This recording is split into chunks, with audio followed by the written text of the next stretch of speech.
Hello and welcome to the DFS_PhD show for today, the 13th of March. Remember, you're good enough, you're strong enough, and gosh darn it, someone's got to win that money. Might as well be us. I actually did do okay yesterday. For somebody who cashed 1 out of 50 lineups, the fact that it was like one of my most money behind it lineups wound up being pretty good. So, overall my takes didn't work out because Memphis played infinity people. Am I going back to that well again today? We'll see. I mean, not as much with Wendy and Gabriel playing freaking infinity minutes. I just didn't like seeing as much of those weird guys. I wasn't expecting it, and it totally killed me. I also want to point this out because I know I like the beta. I've been testing out the beta, particularly for watching the games. It's way better. I love the contest. It shows you like your expected amount you're going to win with the live sims. And going down the stretch, it's actually fun to sweat. It's order of magnitude correct, I think.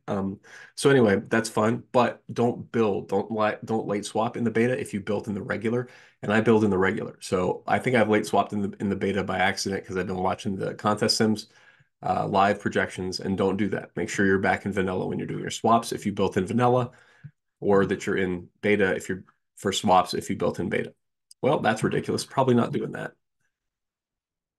Under a little bit of time crunch today, so I'm building mostly on stream. The only thing I've done so far is this Charlotte. I want a little bit more of the Charlotte Memphis game. I must be the only person saying this to myself this morning, but it's just those teams. Granted, going slower recently. I've seen the metrics for Charlotte, but last 15 games, I just looked them up in pace. They're still not bad. They're still like middle of the pack. Defensive rating 111. I think I have to have this game as a 111 pick'em, and they have it as like a 104 pick'em. We have a little bit of question marks with Jaren Jackson's, etc. But I want to have some people from that game. 10 more minutes, guys. All right. So then we've got my four min uniques. That's the most important part of not letting the machine be biased too much by me. Grady Dick's great. There's no need to not play Grady Dick. He's fun. He's core. He got a lot of playing time. He's very good. But we do have other guys who are getting playing time and are good. And our stat sheet stuffers, not going to score that many points, Jalen McDaniels, but as long as he's in the rotation and he's been in the rotation, how many minutes did he get? Because he needs the minutes. Not enough to be in the knowledge graph yet, so not that many minutes. 19 and 25, yeah, that's some minutes though. Can't complain about that. So I would expect us to be giving him, I don't know, 22 and a half minutes or something. 19. So you can even give him like a few more minutes if you wanted to. So I think he's solid. He's just not that good of a point per minute guy. So I don't know, 40-ish limit, 35, 30, something like that. He's not going to win the slate for you, you know what I mean? And wow, again, it just happened the last slate where Jokic was optimal with everybody on Doncic. Looks like we're on that kind of slate again. And there's a ton of value. So I'm gonna just go with the value guys and jam Jokic and Doncic, it looks like. Well, that's probably not both in the same lineup. The price has gone up a little bit, but yeah, up at the top, I also make sure every slate that they're on, if they're expected to be in a competitive game, Jokic and Doncic should be head and shoulders above every other guy on this slate. Some slates, there's guys who are close to them in some forms. Halliburton should be moved up a little bit. I don't think so in this form. Maybe Cade, actually. I think the next highest probably I would have is Cade. Let me look at the court IQ for Memphis for 1 second, even recognizing I'm in a little bit of not Memphis, Detroit. So Detroit's been in blowouts all year, but you saw what happened when they play a game it's not a blowout. Cade smash. And so like you got to double check before every slate. Is Detroit going to be blown out or are they kind of getting it going? Because if they're kind of getting it going, that's 44 and 36 minutes. So how many minutes do we project for Cade? I guess it's probably a little more than 36, 37. So we give him a few more just on the basis of that extra minute, probably 46. And then do I think that court IQ, we're not missing anybody for, nah, we don't need to really boost anybody else for, well, let's check. Detroit, anybody else? Oh, yeah, Ivy should play a little bit more in a non-blowout, right? 32 minutes. Yeah, what do we, he gets extended sometimes, right? Stats.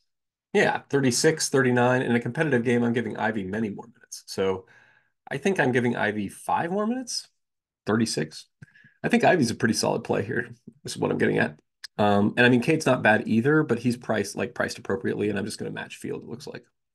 because he still has to hit shots. I mean, I'm not upset with being overweight. Is Alsar in for sure? He didn't look good. Double check that Alsar is in for sure before you put him in your lineups. If he's out, what do you do? Do you remember? You play Simone. Don't mess around. Play Simone. What was the court IQ for it again? If Alsar was off, he just totally number one, the minutes were all there, and number two, he's just all over the place. So he's your straight up. It's surprising how much of a comp he is for Alsar because they seem very different players, but when they're out there on the court, they're behaving the same. How can I not see? There he is. I see two of these players. How can I not see one of Alsar on this page? With Alsar off, I'm guessing we don't get a boost decayed. We do. 3.5. Wow. Okay. So if Alsar is off, it's a little boost decayed, it's a little boost to Duran, and it's a big, big, massive mega boost to Simone. It's a mega boost to Simone if he starts. You must, I mean, he goes from being just a meh, okay, fine, play a sprinkle play to being like, what, we got 34 or something? And if I look at in the general scheme of the slate, best play on the slate, yes. So that's the situation, right? This is big news. It's the first game, though. So first game, you're not going to be able to get any edge. And let me say this thing I always say: you got 1, 2, 3, 4, 5, 6, 7 games or something today. That's a lot of guys. We got at least 140 dudes in the mix. We're at sub 1% probability events could happen during shoot around. Pay attention. And if a guy is present at shoot around, do not put him in your lineups because the journalists are allowed to go to shoot arounds and ask questions and see stuff and take pictures and take video. If he's present, that is different from participating. Different from participating, that's another word a reporter could use. And I mean, you got to double check the reporters. Some of them are garbage, but anyway. Okay, so let's look at where we're getting for exposures in terms of the field. We got any, not really any questionable chalk at this point in the day. I see why we're getting, I mean, I guess beef stew. I don't really, I guess because that game's gonna be close, but he just like he really disappeared down the stretch of that last game. And I'm not gonna make a big stand on beef stew. He can get you there sometimes. I just don't know when. And like it's like, yeah, he's not gonna be one of my biggest stands. I'll match the field. Siakam fine. Nance. What's this about? Why is the field randomly on Larry Nance for no reason? Don't get that. Not gonna be me. Couldn't be me. I mean, there's like he's fine, but like not like not a particular reason to play Larry Nance today. Not going to be backing up the truck. He's just like a filler play for the last second. He'll get his. I mean, you can make an argument he can get 24 minutes. If he did, maybe yeah, 22.4. That's what we're giving him. All right. So, all right. There's not really all this chalk. Like basically nothing's emerged yet as amazing chalk besides Grady Dick. So, past that point, who cares about the chalk? What's my leverage at this point in the day? Where am I going to for value? Jokic, Doncic, and Memphis guys. Charlotte, Memphis, yeah. So that's my move for the day. Charlotte, Memphis, maybe a smidge of this Toronto, Detroit value, and then jam in the studs. That's the move. The studs are just so far above everybody else today. Like it could be a gap of 20 points between Jokic and Doncic and the next guy, right? So if you take two of those guys, the 40-point gap is another guy. So I don't know. I think that's probably how we're getting there today. If we have, let's see, for Toronto, I'm not seeing Barrett. Is Barrett presumed out? If Barrett's out, then, which I guess he is, I think we need a little bit more quickly projection here. Let's double check. Toronto, Barrett off court, and Barnes off court. Yeah, and also just make sure everybody's in for all these teams, obviously, Barrett and Barnes. But yeah, I don't foresee this is not going to change very much of my top of the line stuff. I should probably just get going. Yeah, I'll let you guys know if I find anything in the court IQs later today, obviously. Join the Discord. It's great to see you guys over there. Thank you for all your support. I enjoy it for sure.